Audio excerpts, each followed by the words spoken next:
छत्रपती संभाजीनगर शिवसेना उद्धव बाळासाहेब ठाकरे मधील नाराजी नाट्य संपलेलं आहे। अंबादास दानवे आणि चंद्रकांत खैरेंमध्ये दिलजमाई झालेली आहे। अंबादास दानवे यांनी चंद्रकांत खैरेंची भेट घेतलेली आहे।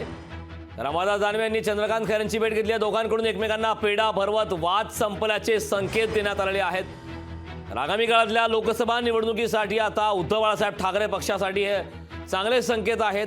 अंबादास दानवे आणि चंद्रकांत खैरे यांच्यामध्ये दिलजमाई झालेली आहे। एकमेकांना पेढा भरवत वाद संपल्याचं देखील या दरम्यान सूचित करण्यात आले। दरम्यान अंबादास दानवे आणि खैरेंशी बातचीत केली आमचे प्रतिनिधी सचिन बडे यांनी। छत्रपती संभाजीनगरामध्ये एक दुर्मिळ योग पाहायला मिळतोय, कारण दोन दिग्गज नेते एकत्रित आलेले आहेत। मनोमिलन झालंय। कुठेतरी खंत असते की कधी नाराजी पाहायला मिळते, कधी कधी एकमेकांवर बऱ्याच वेळा त्यांनी बोलूनही दाखवलंय, मात्र ती नाराजी कुठेतरी दूर झाली आहे। कारण लोकसभा निवडणुकीमध्ये एकमेकांना साथ द्यायची आहे, तरच विजय कुठेतरी प्राप्त होऊ शकतो। आपल्यासोबत विरोधी पक्षनेते अंबादास दानवे आहेत।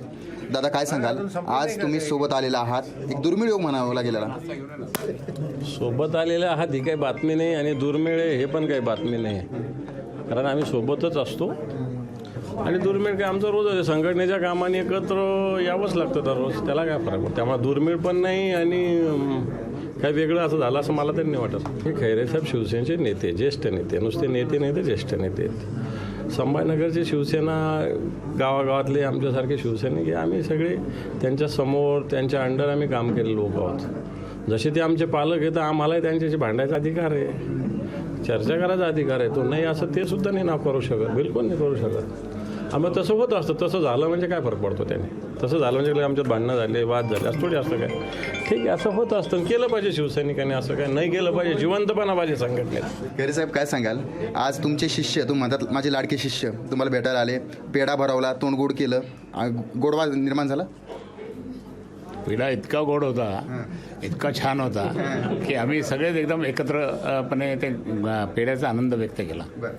आणि काही तसं अडचण नाही आहे, आम्ही सगळे एकत्रच आहोत। बऱ्याच वेळा चर्चा ही होती की तुमचं थोडंसं जमत नाही, बऱ्याच वेळा एकमेकांना तुम्ही कार्यक्रमाला बोलवत नाही, थोडी नाराजी होती त्यांच्यामध्ये, पण तुम्ही बोलवलं नाही म्हणून थोडं असल्यामुळे मीडियात तर चर्चा होते ना, मीडियात आमच्या दोघांची नाव कायम येत असतात ना, म्हणून। आपण पाहता हे दोन नेते एकत्रित आलेले आहेत, त्यांचा गोडवा या ठिकाणी पाहायला मिळतोय, मात्र हा गोडवा किती वेळ टिकणार हा सुद्धा एक मोठा प्रश्न आहे। सचिन बडे, लोकशाही मराठी, छत्रपती संभाजीनगर।